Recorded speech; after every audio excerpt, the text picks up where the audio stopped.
Merci pour votre présence. On va s'occuper aujourd'hui, comme prévu, de la facture électronique et de FRP 1000. Vous êtes tous clients FRP 1000 IVLM, donc voilà, on aura une facilité pour répondre, pour se questionner sans difficulté. N'hésitez pas à utiliser questions ou chatter que vous devez avoir sur la droite de votre écran pour la plupart pour poser vos questions au fur et à mesure. Nous avons prévu un temps de réponse à la fin. Évidemment, si certaines étaient trop copieuses ou trop touffues, on prévoira un instant ensuite dans les heures ou les jours qui suivent, sans difficulté. Je suis accompagné aujourd'hui de Jérôme Gousseau, qui est consultant avant-vente depuis de nombreuses années chez Sedge, qui va d'ailleurs faire l'essentiel du travail ce jour. Donc, on va découper en deux. La principale portion, c'est quand même de s'assurer que tout le monde est au même niveau de connaissance sur FactureX. Et ensuite, évidemment, on va vous parler de ceci à travers FRP 1000 et une roadmap des mises à jour qui vont sortir à ce sujet-là. Jérôme. Jérôme, je te laisse la main. Oui, merci Philippe. Bonjour à tous. Donc effectivement, c'est moi qui vais œuvrer aujourd'hui pour vous parler de la facture électronique. Ici, l'agenda du jour. Donc on va revenir sur voilà, l'essentiel de cette réforme, avec notamment les objectifs, le calendrier, alors on commence maintenant à bien maîtriser pour la plupart, les différents acteurs qui vont entrer en jeu dans le cadre de cette réforme, le circuit des factures et les différents statuts. Donc on va revoir effectivement la mécanique qui est liée à la réforme en question. Et puis ensuite, comme le précisait Philippe, donc on va venir sur la réponse apportée à cette réforme, aux obligations fiscales en question avec cette GFRP 1000. Et puis quelques idées sur la manière de se préparer efficacement à l'accueil de ces obligations. Et puis on terminera par les questions-réponses. Alors, on parle ici de la réforme française, mais il faut savoir qu'il y a une vraie dynamique, pour pas dire une accélération au niveau européen, voire même international. C'est-à-dire qu'un grand nombre de pays est déjà ou prévoit de passer à la facture électronique. Donc si on regarde un petit peu autour de nous, l'Italie, par exemple, est déjà passée à la facture électronique depuis 2019. L'Espagne a prévu d'y passer entre 2024 et 2025. L'Allemagne, c'est également prévu en 2025. Et puis la Belgique est un peu comme la France, donc c'est prévu entre janvier et juillet 2024. Alors sachant qu'on parle bien ici des flux B2B, puisque un bon nombre de pays autour de nous, tout comme nous, sont déjà dans l'obligation d'échanger des factures électroniques pour les flux B2G, donc les flux entre les administrations publiques et leurs fournisseurs. Alors cette dynamique qu'on vient d'évoquer signifie que les échanges nationaux dont on parle aujourd'hui pourraient rapidement s'étendre aux échanges européens. Donc cette réforme, pour la France, est une réforme fiscale qui vise à lutter contre la fraude à la TVA, sachant que l'objectif à terme de la DGFiP, c'est d'être en mesure de vous proposer une déclaration de TVA pré-remplie, donc un peu à l'image de la déclaration d'impôt pour les particuliers en fait, de manière à faciliter le travail. Donc on a un calendrier d'application de cette réforme qui est en plusieurs étapes, donc selon la taille de l'entreprise. On va revenir dessus. De nouveaux formats qui sont imposés. Donc il y a plusieurs formats. Alors le format le plus plébiscité, c'est effectivement le format FactureX. On reviendra sur ce format un peu plus tard. Et puis avec une tolérance aussi dans les échanges, avec du format PDF simple, je dirais. Puisque comme tout le monde n'a pas l'obligation d'émettre la facture électronique au même moment, donc forcément il y a une tolérance qui sera appliquée sur le portail public. Avec ces factures, ces formats de factures, il y a aussi des circuits, différents circuits que vont pouvoir emprunter ces factures, avec l'intervention de nouveaux acteurs, on va revenir dessus. Et puis voilà, l'essentiel de la réforme, c'est surtout la notion d'e-invoicing et d'e-reporting, que les entreprises vont être dans l'obligation d'émettre à destination à la fois des clients, mais également de l'administration fiscale. Alors pour revenir sur ces deux notions-là, en reprécisant, alors on est d'accord que la réforme fiscale donc s'applique aux entreprises assujetties à la TVA. Alors attention, la notion d'assujetti s'applique également aux professionnels non redevables de la TVA. Hein. C'est-à-dire que donc c'est une information donc importante. Donc, si on revient sur les flux, donc on évoquait juste avant, donc flux invoicing, on est typiquement dans l'émission, la réception des factures dématérialisées. Hein, donc c'est l'échange de factures entre vendeurs et acheteurs en passant par la plateforme donc adéquate. Flux e-reporting. Donc, on est dans tout ce qui est flux non traité par les invoicing. C'est-à-dire que les invoicing, on est bien dans le flux B2B national, hein, c'est-à-dire donc entreprises françaises qui échangent entre elles. Dès lors qu'on sort de ce cadre-là, donc avec les exemples qui sont cités ici, donc si on est sur du B2B international, donc émission d'une facture donc à un client à l'international ou à l'inverse réception d'une facture d'un client de l'international, et toutes les transactions donc avec les particuliers, hein, donc transactions B2C. Donc là, on est dans un flux e-reporting qui sera donc à générer et à transmettre donc via le PPF à l'administration fiscale. Et puis une deuxième sorte de flux e-reporting, c'est celui-ci, il vient plutôt en complément de l'e-invoicing, c'est en lien avec la partie règlement de ces factures dématérialisées, hein, donc le flux e-reporting encaissement, alors uniquement évidemment pour les factures qui sont soumises à la TVA sur encaissement. Hein, donc c'est-à-dire qu'il faut à un moment donné donc avertir effectivement, donc notamment en relation avec les données de TVA, donc avertir l'administration que le règlement a bien été perçu relatif à la facture.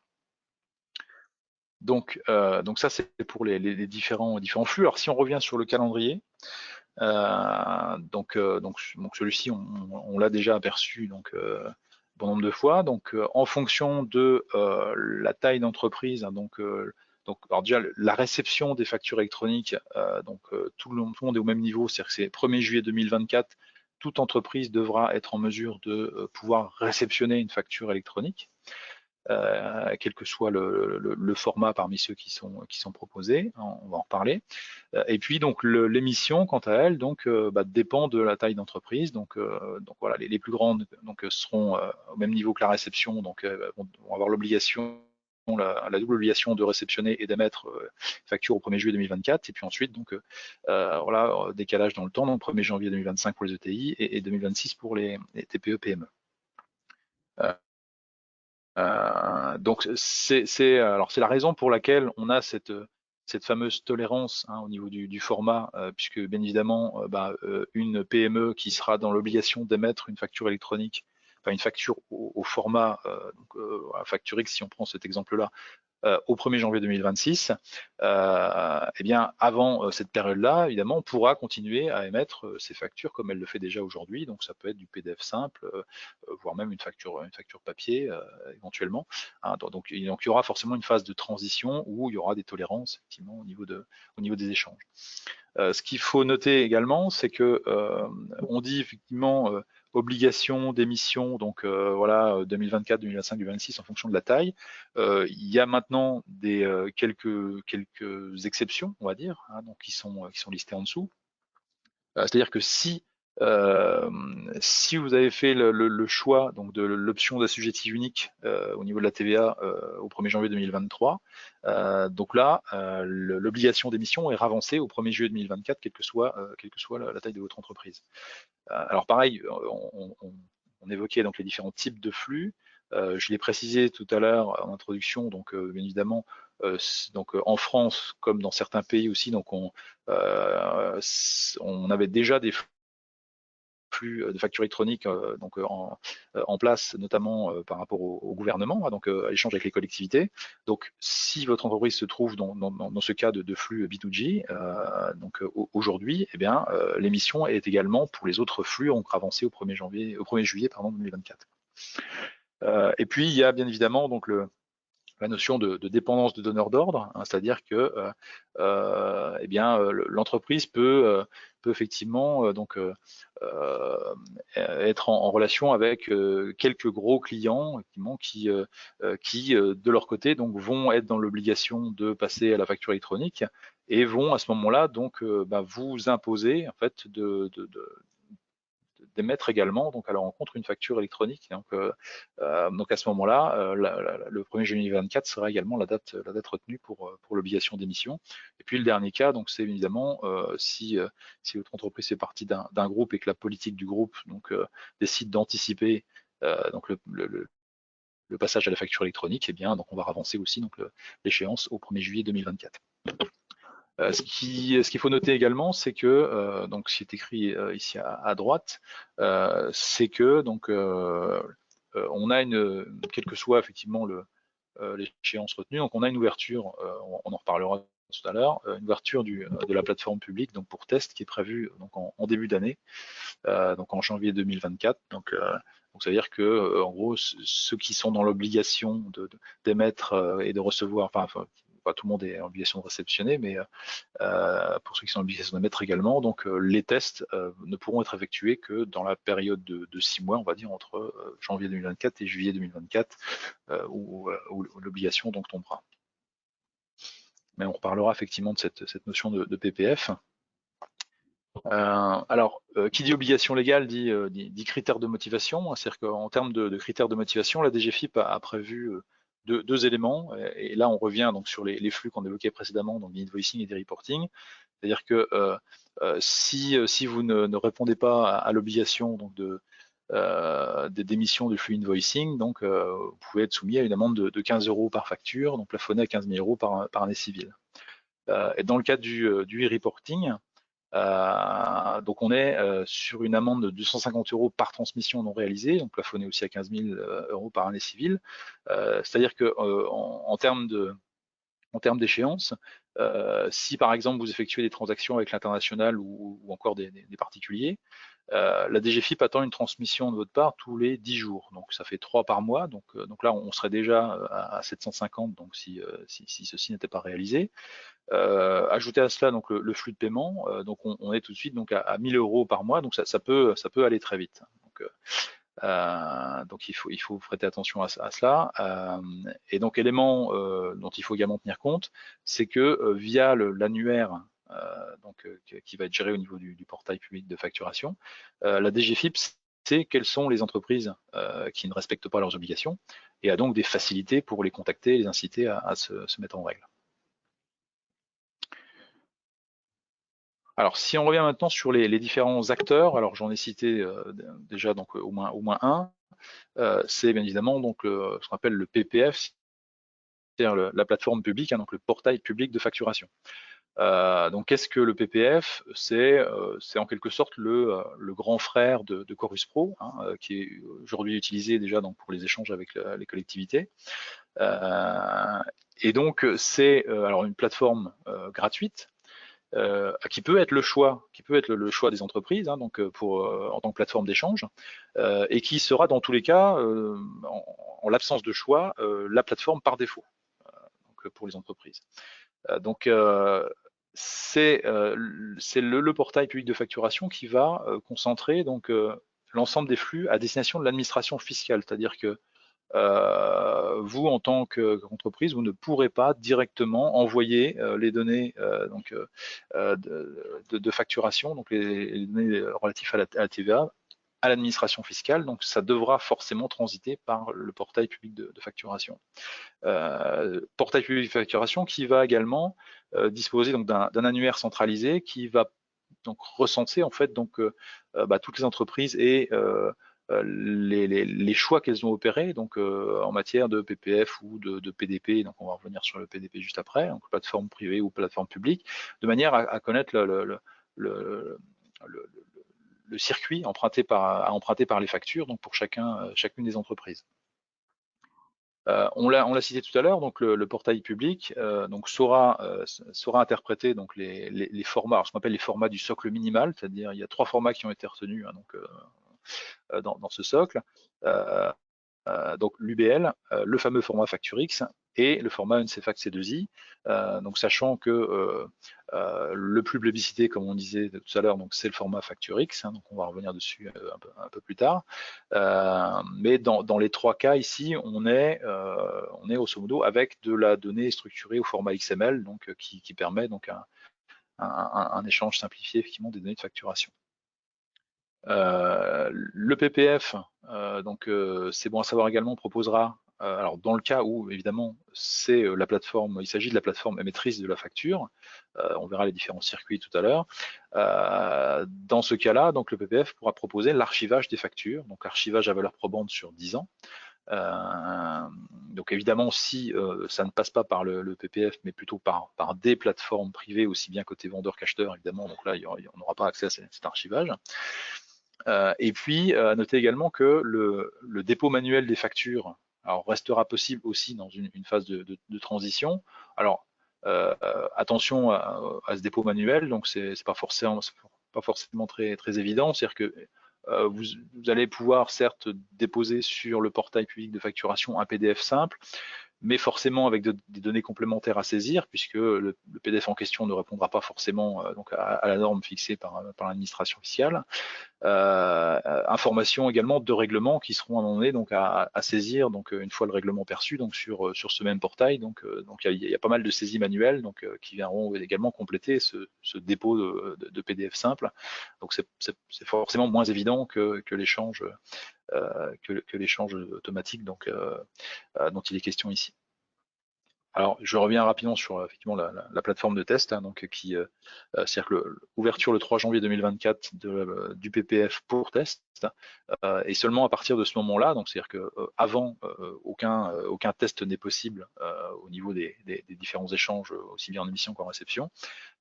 Ceux-ci ne seront possibles qu'à partir du 3 janvier 2024, où le PPF sera ouvert donc pour test. Donc ça, c'est le côté plateforme publique. Et puis, donc il y aura également la possibilité de passer par des plateformes privées, donc ce qu'on appelle les plateformes de dématérialisation partenaires, donc les fameuses PDP. Donc ces PDP alors assurent également toutes les fonctionnalités prévues par la réforme, c'est-à-dire émission, réception, transmission des données de facturation donc au portail public, donc notamment. Et donc, ce qu'il faut savoir, c'est qu'elles seront alors immatriculées déjà, donc pour une certaine durée, donc pour 3 ans en l'occurrence. Elles seront régulièrement auditées. Elles seront déjà auditées là, donc pour obtenir la certification, l'agrément et être immatriculées. Donc, et ce seulement à partir donc de la rentrée prochaine. Elles doivent, alors elles ont des obligations hein, de leur côté également. Elles doivent évidemment garantir l'interopérabilité avec le PPF, puisqu'on le verra dans les schémas qui suivent. Donc il y a forcément des échanges qui vont se faire avec le PPF, surtout d'ailleurs si l'un des deux intervenants, vendeur ou acheteur, donc a opté pour le PPF comme plateforme d'échange. Et elles devront aussi donc pouvoir dialoguer avec au moins une autre PDP. Alors après, en matière de sécurité, elles ont aussi des obligations, donc RGPD, ISO et compagnie. Et l'avantage, c'est qu'elles vont pouvoir gérer d'autres formats que les fameux formats du socle, les 3 qu'on citait juste avant avec la PPF. C'est-à-dire que en fonction de vos besoins, donc alors on cite ici les DIFACT qui est un exemple, mais voilà, dès qu'on sort des 3 formats UBL, NCFACT et FactureX, eh bien la PDP va pouvoir proposer donc des services qui vont permettre de traiter d'autres formats et du coup de les retranscrire dans un des formats attendus par le PPF si elle doit dialoguer avec celui-ci. Alors alors évidemment, par rapport à ces PDP, donc il y aura une page qui sera dédiée à ces PDP sur le site du gouvernement. Ce qui est important de noter, c'est que Sedge est déjà présent depuis un bon moment donc dans les groupes de travail relatifs à ces PDP et a d'ores et déjà déposé donc comme bon nombre également donc sa candidature donc au mois de mai pour devenir donc PDP. Mais sachant que à ce jour, il n'existe aucun PDP officiel, hein, dans la mesure où, comme on le citait précédemment, l'ouverture du service d'immatriculation n'aura lieu qu'en septembre 2023. Donc là, on est encore dans la phase de dépôt des candidatures. pendant l'été à peu près, donc il y aura les audits donc, qui permettront de sélectionner donc les candidats qui seront retenus comme PDP et qui seront donc immatriculés à partir de septembre 2023 uniquement. Donc aujourd'hui, il n'y a aucun PDP officiel donc, de validé. Et puis donc le troisième acteur, c'est l'opérateur de dématérialisation, donc l'OD. Donc il s'agit là donc alors de prestataires qui proposent des services de dématérialisation de la facture, hein, donc qui vont permettre donc en gros d'émettre donc une facture au format attendu ou de recevoir et interpréter donc dans l'autre sens donc la même facture. Donc ce sont des intermédiaires entre les entreprises et les plateformes, quelles qu'elles soient, hein, donc PDP ou PPF, sans se substituer à ces plateformes. C'est-à-dire que, en gros, c'est écrit en dessous, hein, donc E7, avec ces solutions, dont SEDUFR P1000, est un opérateur de dématérialisation, c'est-à-dire que la solution SEDUFR P1000 sera en mesure de d'émettre donc une facture au format FactureX en l'occurrence, qui pourra transiter donc via le PPF donc et être acheminé vers son destinataire. Donc en gros, pour ainsi dire, tous les éditeurs hein, de solutions de gestion donc, seront OD. Alors là, il n'y a pas, comme pour les PTP, il n'y a pas de notion d'immatriculation ici, hein, donc c'est simplement donc, un acteur identifié, mais sans certification particulière associée. Alors justement, si on revient sur, là on a vu les acteurs, on a parlé effectivement d'échanges entre les uns et les autres. Alors si on revient sur les différents circuits qu'on va pouvoir retrouver au niveau des factures, alors il y en a 4 hein, précisément. Alors on va commencer par le plus simple, le plus basique. Donc alors sachant que dans les 4, ce qu'il faut retenir, c'est que cet échange-là qu'on visualise entre le PPF et l'administration fiscale donc sera toujours présent. C'est-à-dire que, comme je le disais en introduction, hein, par rapport au PPF, le PPF est le seul habilité donc à transmettre les informations à l'administration fiscale. C'est-à-dire que une PDP ou encore moins un OD ne pourra directement converser avec l'administration fiscale, tout passera forcément par le PPF. Donc on va retrouver à chaque fois ce lien-là. Et donc là, on va prendre le cas le plus simple, où vendeur comme acheteur ont opté comme plateforme d'échange pour le portail public. Donc du coup, donc le vendeur va émettre sa facture qu'il ira déposer donc, sur le portail public de facturation. Le portail public, au passage, va récolter l'information qui est adressée à l'administration fiscale et va pouvoir donc, lui envoyer. Et puis, il va mettre à disposition de l'acheteur donc la facture donc, sur la plateforme. Donc l'acheteur pourra aller se connecter au PPF et récupérer sa facture pour l'intégrer dans son ERP. Ça, c'est le premier cas, donc le plus simple.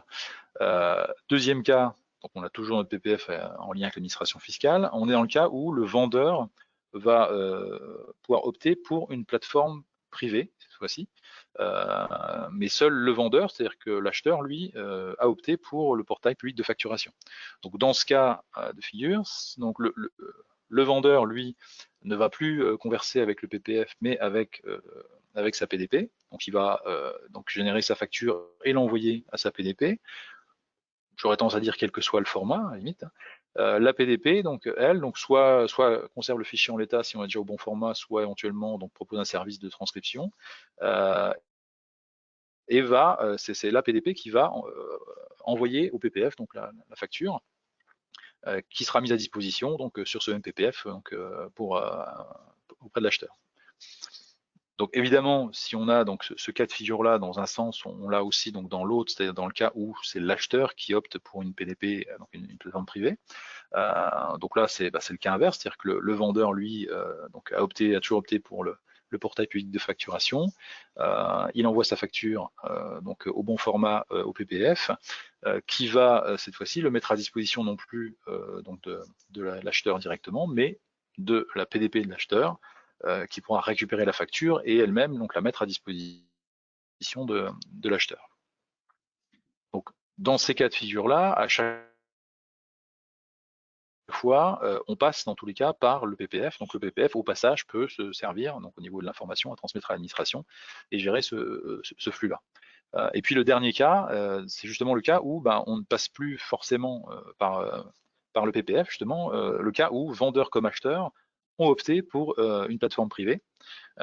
Donc là, c'est les plateformes privées entre elles qui vont communiquer, c'est-à-dire que le vendeur va transmettre sa facture à sa PDP, qui va se connecter à la PDP de l'acheteur donc pour lui envoyer la facture, qui elle-même mettra à disposition la facture de l'acheteur. Et donc comme là on ne transite plus par le PPF, donc le PPF ne peut plus se servir donc au niveau de l'information à transmettre à l'administration, donc du coup il y aura un flux supplémentaire qui sera géré par la PDP du vendeur, par le vendeur via sa PDP, on va dire. C'est-à-dire qu'il y aura nécessité d'envoyer du coup donc un flux avec les informations à transmettre à l'administration fiscale, donc qui sera envoyé au PPF, qui lui-même donc l'acheminera vers l'administration. Donc en résumé, vous voyez que ici donc on va pouvoir retrouver donc tous les cas de figure donc au niveau des circuits de facture. Alors sachant qu'ici on parle à chaque fois d'une PDP côté vendeur ou acheteur, mais que bien évidemment, donc voilà, on n'a pas repris forcément le détail de tous les cas de figure, mais une entreprise peut très bien opter pour plusieurs PDP ou éventuellement une PDP et le PPF, c'est-à-dire qu'en fonction du type de flux qu'elle va devoir échanger, donc elle pourra soit directement converser avec le PPF ou pour d'autres clients par exemple, donc et bien converser avec une PDP donc qu'elle aura choisi elle ou converser donc via le PPF avec une PDP choisie par l'acheteur. Enfin, tous les cas sont imaginables et multiples, hein, c'est-à-dire que voilà, il n'y a pas forcément qu'un seul canal qui peut être retenu par chaque entreprise. Donc, on peut avoir donc, une multiplicité des canaux, donc bien évidemment. Alors, on a parlé des formats, donc si on a parlé des circuits, si on revient sur le format, donc on l'a dit, trois formats dans le socle minimal, hein, donc UBL, NCFACT, C2I et FactureX. Le plus plébiscité, c'est celui-ci, donc c'est FactureX. Alors on va voir un petit peu pourquoi c'est le plus plébiscité, parce que évidemment il a quelques avantages. Comme je disais tout à l'heure, dans les trois cas, on est sur de la donnée structurée donc au format XML. L'avantage que propose FactureX, c'est que FactureX, on est sur un format, donc un format PDF, mais qu'on appellera donc mixte ou hybride, c'est-à-dire qu'on a à la fois le PDF qu'on connaît aujourd'hui, hein, donc qui est lisible à l'œil humain, et puis associé à ce PDF, on a un fichier de données structurées, donc format XML, hein, donc c'est ce seul fichier XML donc qu'on retrouve dans les autres formats UBL et NCFACT. Donc on a cette double information, je dirais, donc PDF d'un côté et données structurées de l'autre. Alors l'avantage des données structurées, hein, c'est que, alors, bien évidemment, aujourd'hui, on le sait, pour avoir une lecture automatique des données avec un PDF simple, on est obligé de passer par de l'OCR, hein, donc pour aller lire sur le PDF donc les informations et pouvoir les retranscrire à l'ERP. Eh bien, demain, cette lecture automatique, alors elle sera optimisée dans la mesure où on va aller piocher dans les données structurées donc, du fichier XML. Donc là, on n'aura pas trop d'erreurs au niveau de la lecture, hein, puisque voilà, c'est une structure bien précise, donc on saura où aller rechercher chacune des informations concernées. Mais l'avantage du format FactureX, c'est que comme on a aussi en plus la partie PDF, c'est qu'on pourra venir compléter par l'OCR l'information en allant chercher sur la partie PDF des informations qu'on n'a pas forcément dans la partie données structurées. Alors, pourquoi on n'aurait pas forcément l'info dans la partie données structurées? Parce que ce format FactureX, en fait, propose différents profils. Donc, du profil le moins détaillé au profil le plus détaillé. C'est-à-dire que on a ici voilà, un format basique WL, donc avec vraiment le minimum. Et puis ensuite, donc, on passe sur un format basique, un format EN 16931 ou encore un format étendu.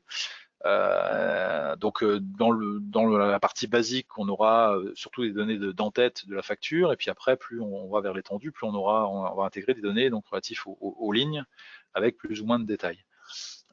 Donc ça veut dire que effectivement, en fonction de ce qui sera retenu, alors pas spécialement par l'entreprise, mais par la solution utilisée par l'entreprise, eh bien, on sera sur l'un ou l'autre des profils avec donc plus ou moins d'informations. Donc, dans le cas où on est sur par exemple, des formats basiques, eh bien, on n'aura pas forcément toute l'information qu'on aurait bien aimé avoir, donc relatif à la facture. Donc, c'est là qu'on va pouvoir aller chercher dans la partie XML, donc de ce format basique, l'information essentielle, et puis le reste de l'information, aller le lire sur la facture, donc en procédant à l'OCR. Donc c'est là qu'interviennent aussi les outils donc de dématérialisation tels que 7GFRPMIL, dématérialisation, on en reparlera un peu plus tard. Et puis donc un logo, alors c'est le logo que vous voyez ici, donc FX avec un petit E ou une autre lettre en fonction justement du format. Donc c'est ce qui est associé effectivement au format FactureX. Alors bien évidemment, Sage a prévu de générer le profil étendu, donc de générer le fichier PDF hybride avec le maximum d'informations dans la partie XML. Donc ça c'est pour le format donc de fichier. Alors maintenant, une facture électronique elle va porter également un statut, hein, donc au-delà du format. Donc on va pouvoir opérer un suivi de ces factures-là, donc grâce aux différents statuts qui vont pouvoir être gérés donc au niveau de la facture. Donc il faut savoir que donc l'administration donc impose de manière obligatoire donc quatre statuts. Hein, donc le statut alors déposé, donc pour attester effectivement que l'entreprise a bien déposé la facture donc sur la plateforme concernée. Un statut rejeté, alors, essentiellement par la plateforme, quelle qu'elle soit, dans le cas où effectivement la facture déposée n'est pas conforme à ce qui est attendu, par exemple, voilà, pas au bon format. Ensuite, la plateforme va mettre à disposition donc la facture, la mettre à disposition de son destinataire, qui peut lui-même donc la refuser, alors pour d'autres raisons, hein, c'est-à-dire que effectivement erreur de facturation, voilà, bon, quelle que soit l'erreur, donc il peut la refuser. Et puis dernier statut obligatoire, donc c'est pour la partie règlement évidemment, donc préciser que la facture a été réglée, donc a été encaissée. Donc ça, c'est les quatre qui sont rendus obligatoires par l'administration. Et puis à cela peuvent venir s'ajouter donc d'autres statuts, donc 10 statuts, alors qui sont recommandés sans être forcément imposés, hein, donc là qui viennent s'intercaler entre les quatre qu'on vient de citer, c'est-à-dire qu'on va avoir plus de précision, c'est-à-dire que en plus d'avoir le statut, donc ok, ça a été déposé sur la plateforme, eh bien est-ce que ça a été reçu par la plateforme, est-ce que ça a été mis à disposition justement par la plateforme mis à disposition de son destinataire, est-ce que le destinataire l'a prise en charge ou pas, est-ce qu'il a déclaré un litige, est-ce qu'il l'a approuvé, etc. Donc avant de dire ça a été encaissé, un statut aussi paiement transmis, donc voilà, le paiement est en cours d'acheminement. Ouais, donc différents statuts qui vont pouvoir venir compléter donc ce suivi. Donc en plus des quatre obligatoires, donc sachant que chez Sage on a pris le parti de gérer donc la totalité des statuts, donc de manière à avoir un suivi optimal. Alors maintenant, si on revient effectivement sur la réponse, dans nos solutions, donc la réponse, alors c'est essentiellement la version 11 de cette GFRP1000, hein, vous l'aurez compris. Donc on va avoir une première étape de mise en place de la facture électronique, c'est-à-dire avec l'assistant qui va permettre de déployer donc les différents services donc qui vont permettre notamment la connexion au PPF ou à la PDP. Et puis également donc tout l'aspect contrôle des données donc qui vont être indispensables, qui vont être rendus obligatoires, je dirais, au niveau du format de fichier transmis à l'administration. Donc contrôle qu'il va falloir opérer, alors soit de manière manuelle, soit dans certains cas automatiquement. On va revenir dessus juste après. Donc il y a toute une partie vraiment donc mise en place, contrôle du paramétrage donc qui va être à opérer. Ensuite, en termes d'interface, donc on va intervenir donc ce qu'on appelle la bannette de réception. Donc en gros, c'est la liste des factures qui ont été réceptionnées, qui ont été mises à disposition, qui ont été mises à notre disposition, donc pour pouvoir les récupérer. Donc liste à laquelle va s'associer un tableau de bord, donc, qui va permettre d'opérer un suivi en fait de ces factures, hein, donc des factures à la fois émises et réceptionnées, bien évidemment. Et puis sur la partie purement métier, évidemment, donc on va voir arriver donc les traitements qui vont permettre d'émettre donc un flux invoicing donc en B2B national, donc B2B France, hein, mais également donc d'émettre du reporting aussi bien donc pour la partie hors flux invoicing que la partie règlement. Évidemment, de continuer à gérer donc les flux en direction des collectivités comme c'est déjà le cas aujourd'hui. On va voir intervenir la gestion du cycle de vie et notamment donc les fameux statuts qu'on a vus juste avant, donc dans la solution. La connexion à l'annuaire du PPF, hein, donc le fameux annuaire qui recense tous les circuits à emprunter donc pour les différentes factures par entreprise. Et puis la connexion aussi donc au PDP, puisque dans certains cas on va être obligé avec cette GFR de se connecter aussi à une PDP si c'est le choix de l'entreprise. Donc au niveau de la roadmap de cette GFRP 1000 relatif à la facture électronique, alors en ce mois de juin 2023, donc on a surtout une release alors qui va surtout apporter des fonctionnalités, des automatismes au niveau de cette GFR 1000 dématérialisation, donc relatif à FactureX, c'est-à-dire que on va retrouver alors l'objectif de cette release en fait de juin là, c'est de pouvoir exploiter donc ce fameux format FactureX pour se rapprocher le plus possible du mode de fonctionnement qui est prévu par la réforme. Donc on va retrouver quoi donc dans ces automatismes, alors le mapping au niveau des lignes, l'idée c'est de pouvoir exploiter directement le détail des lignes de documents pour automatiser l'association à des comptes généraux ou à des sections analytiques. Un mapping au niveau de l'entête aussi, c'est-à-dire qu'en fonction d'une donnée, voire d'une combinaison de données contenues dans la facture, on va pouvoir donc automatiser une association de l'établissement ou encore de la catégorie de facture par exemple. Des options de validation automatique des factures, c'est-à-dire que donc l'application va proposer une nouvelle option qui va permettre de choisir de ne plus valider le contenu des factures, c'est-à-dire que les factures seront alors directement transférées vers les processus de bons à payer ou un workflow de validation interne.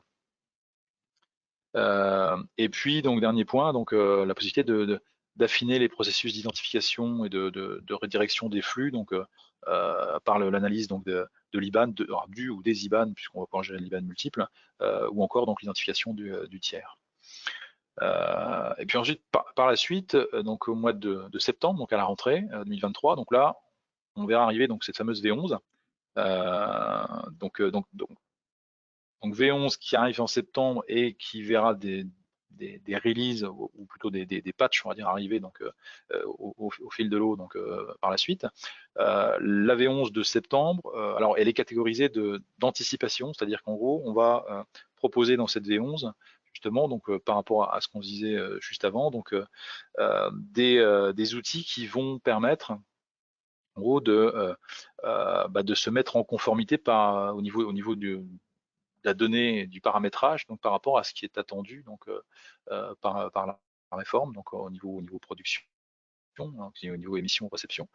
Donc en termes d'attributs dans la solution et de paramétrage, donc on va avoir des outils qui vont permettre de s'assurer que tout est OK. Et puis également donc les API donc qui vont permettre de se connecter à des systèmes tels que Sirène ou Vi pour aller collecter donc les informations relatives aux différentes entreprises. Alors il y aura aussi donc il y aura aussi des apports au niveau de cette GFRP de dématérialisation, c'est-à-dire que donc une notion de paramétrage multidossier, la possibilité de gérer des champs ESM donc au niveau du rapprochement des factures, et puis l'affectation du site également donc par rapport au numéro de SIRET. en janvier 2024, donc tout début d'année, donc pour rappel, hein, donc c'est là que en fait intervient l'ouverture du portail public de facturation de test. Donc c'est pour ça qu'on a effectivement dénommé cette release, donc release de test. Donc là, on va voir arriver donc justement les flux d'émission, réception, l'invoicing, l'émission du reporting, la connexion à l'annuaire PPF, la fameuse bannette donc avec son tableau de bord donc qu'on évoquait précédemment. Donc tous les outils qui vont permettre du coup de s'insérer dans ces sessions de test, dans ce qu'on appelle des graphes de test. Mais en réalité, c'est des groupes de test en fait, hein, c'est-à-dire que il y aura des groupes qui seront constitués, donc un éditeur avec certains de ses clients qui vont pouvoir effectivement tester ces différents flux donc d'émission et de réception avec le PPF. Et puis donc 2024, donc on aura alors là une release donc qui est dénommée plutôt release de production, qui va apporter des automatismes de génération des écritures et de rapprochement avec commande, avec la commande donc au niveau de la facture, et l'aspect connexion cette fois-ci non plus au PPF mais au PDP, donc aux plateformes privées. Donc voilà un petit peu la partie roadmap donc sur ces factures électroniques. Alors si on revient en résumé sur le cycle des achats dans CGFRP 1000, donc la manière dont on va pouvoir retrouver donc le mouvement de ces factures. Alors on a le cas donc avec CGFRP 1000 seul, je dirais, c'est-à-dire qui va pouvoir donc alors réceptionner dans cet exemple réceptionner donc la facture donc au format attendu dans la fameuse bannette, et qui va permettre de générer les écritures comptables avec l'analytique et de gérer le paiement via moyen de paiement. Et puis on va avoir le cas, donc alors les cas avec CGFRP 1000 dématérialisation donc en complément, qui va permettre donc du coup dans le cas d'une facture au format facturique, c'est bien d'aller capturer, comme on le précisait tout à l'heure, donc les différentes informations à la fois dans la partie données structurées et sur le document PDF lui-même, avec une automatisation totale, donc c'est-à-dire une génération directe donc des écritures et de l'analytique, donc à partir de la lecture en fait de l'information qui est faite. Et puis on va pouvoir également continuer à gérer, hein, puisque on l'a dit tout à l'heure, hein, donc on aura encore pendant un certain temps, voire même au-delà si on est sur des flux B2C ou B2B international, donc des courriers, c'est-à-dire des factures au format papier ou encore des factures envoyées, factures PDF simples envoyées par email. Hein, donc CGFRP 1000 dématérialisation étant multicanal, donc saura aller rechercher quelle que soit la source, donc l'information, donc les données de facturation, et pourra donc automatiser, alors cette fois-ci partiellement, contrairement au cas précédent, donc la génération des écritures. C'est-à-dire qu'il y aura ici une obligation effectivement pour le comptable de venir valider en fait le contenu de ce qui aura été lu, contrairement au cas précédent où on l'a dit, donc il y a beaucoup moins de risque d'erreur par la partie données structurées évidemment, donc il n'y aura pas forcément de validation attendue. L'avantage avec CGFRP 1000 dématérialisation, c'est que on va pouvoir retrouver donc une notion de validation interne, on en a parlé tout à l'heure, donc à travers un workflow, donc avant génération donc des écritures au niveau de la comptabilité, et puis on va retrouver aussi donc cette partie GD archivage, hein, donc qui est proposée par la solution, qui permettra donc assez facilement donc de retrouver l'accès aux documents donc à partir des mouvements qui auront été générés donc dans la comptabilité. Donc voilà un petit peu les différents circuits donc qu'on va pouvoir retrouver avec les solutions CGFRP 1000, donc soit CGFRP 1000 seul, soit CGFRP 1000 avec la CGFRP 1000 dématérialisation. Alors assez rapidement, parce que je vois effectivement que le temps passe, quelques éléments pour se préparer correctement avant l'échéance. Alors surtout, ce qu'il faut, c'est garder à l'esprit que il ne s'agit pas ici que d'un sujet soit purement technique ou soit simplement d'une mise à jour logicielle. C'est-à-dire qu'il faut voir ça comme un véritable projet. Et l'enjeu, en fait, c'est de pouvoir négocier cette transformation. Donc transformation qui peut passer par les actions suivantes. La première, donc, c'est de nommer déjà donc un référent, un sachant en facture électronique, en fait, hein, voire même un groupe de travail donc autour de la facture électronique dans l'entreprise. De veiller aussi donc à la formation sur le sujet de la facture électronique des différents collaborateurs comptables de l'entreprise. De se tenir informé des différentes publications également de l'administration fiscale. Alors à savoir que sur le site du gouvernement, donc il y a une page qui est une page entière qui est dédiée à la facture électronique, avec même donc une FAQ. Alors même si évidemment quand on l'ouvre, ça fait assez peur parce que c'est très touffu et écrit assez petit, mais en tout cas ça regorge d'informations importantes donc sur le sujet de la facture électronique. Évidemment, donc en termes d'action, c'est également la relation avec l'expert comptable, l'échange est important avec l'expert comptable sur ce sujet-là pour mettre en place effectivement les différents circuits. Et puis donc également anticiper donc les modifications de votre organisation pour répondre à ces nouveaux usages qui arrivent, donc nouveau cycle de vie des factures, la gestion des statuts, on en a parlé, la gestion des règlements, etc. Ensuite, il y a également donc l'inventaire et la modernisation des solutions de gestion dans votre entreprise. Donc ça, même si le sujet c'est pas qu'une mise à jour logicielle, ça passe quand même par cette mise à jour logicielle. Donc à un moment donné, donc on vient de l'évoquer, donc la V11 pour cette GFRP 1000. C'est également donc organiser votre activité pour que la collecte de la TVA, alors, surtout sur les encaissements, donc soit bien fluide et automatisée. Et puis aussi donc évaluer l'intérêt d'utiliser plutôt la plateforme publique ou une plateforme privée. Donc ça c'est dans tous les cas en fonction des circuits empruntés, donc un choix qui vous reviendra. Et puis enfin, donc c'est une bonne cartographie du système d'information pour de manière à identifier en fait les processus et les différents modules applicatifs qui pourraient être impactés par tous les changements qui vont arriver. Et puis également, on l'a cité juste avant, donc la fiabilisation des données de facturation, donc comme tout ce qui est paramétrage de TVA, numéro de sirène, etc. Donc de manière à pouvoir être en ordre de marche donc pour la génération des flux attendus.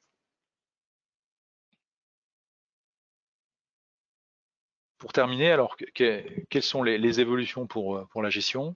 Alors, une notion de réactivité, c'est-à-dire que grâce à la gestion du cycle de vie, vous allez pouvoir anticiper les règlements de la part de vos clients.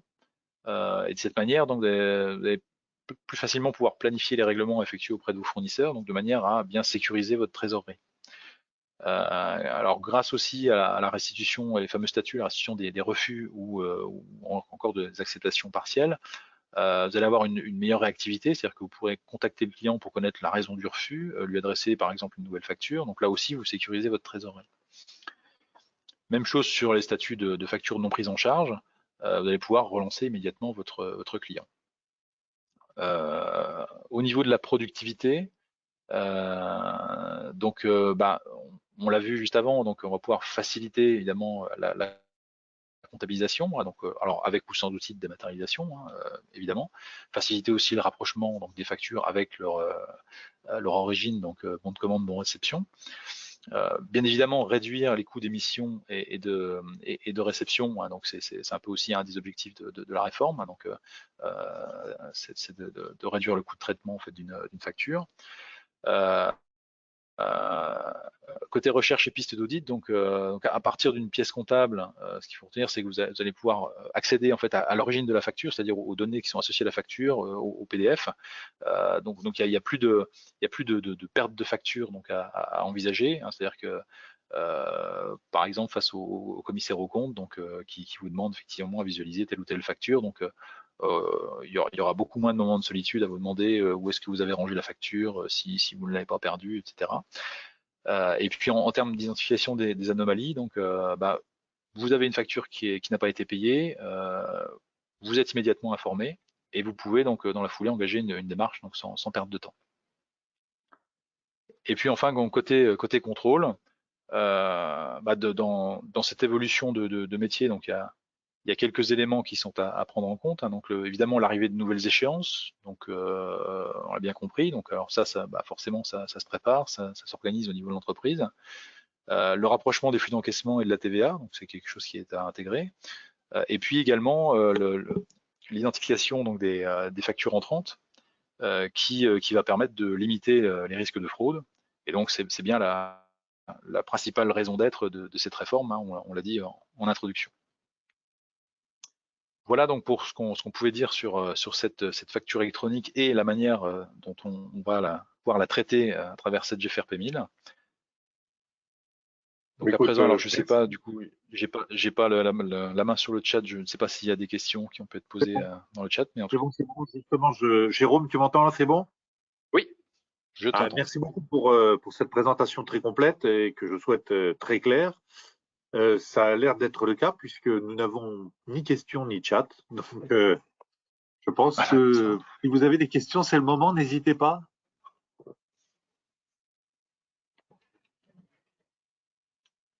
Bon. Eh bien, toujours rien. Donc, c'est que s'il n'y en a pas, c'est que c'était clair. Et puis, entre-temps, de toute façon, si vous avez la moindre question, voilà, vous n'hésitez pas à m'écrire. Toujours la même adresse, hein, peggy@ivlm.fr.